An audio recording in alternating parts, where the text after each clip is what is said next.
I don't know why people go on about him when all he does is speak his mind like me.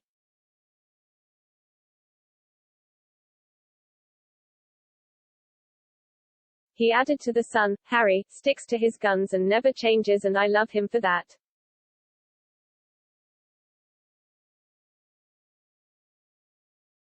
I'd go as far as to say I love him so much I'd describe him as the next Gaza.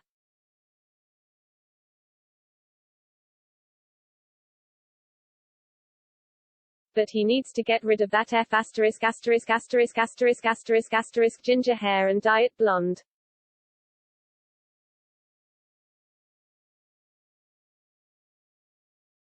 The royal family faces challenges every generation from its members but has long been well equipped to deal with them, according to a royal expert.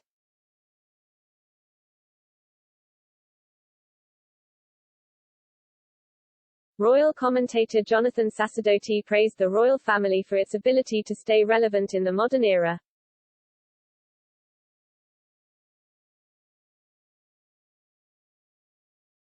While speaking to Express.co.uk, he noted that each generation of royal family members brings new challenges and reflected on Prince Harry's issues with the monarchy.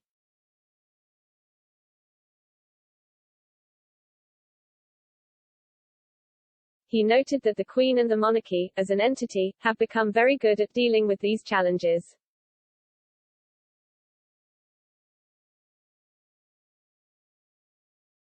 He highlighted that Princess Diana proved difficult for the royal family to deal with but, like with Prince Harry, the royal family will be able to resolve any issues.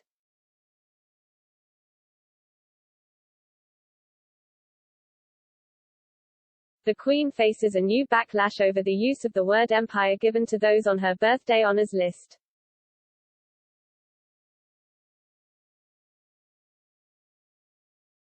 The Queen and the royal family face criticism for the use of the word empire given in the Queen's Honours Awards.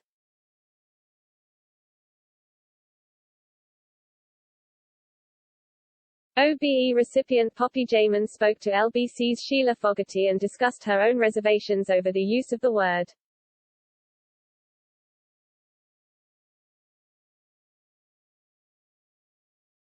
She argued the British Empire does not represent a positive impact across the globe for many people.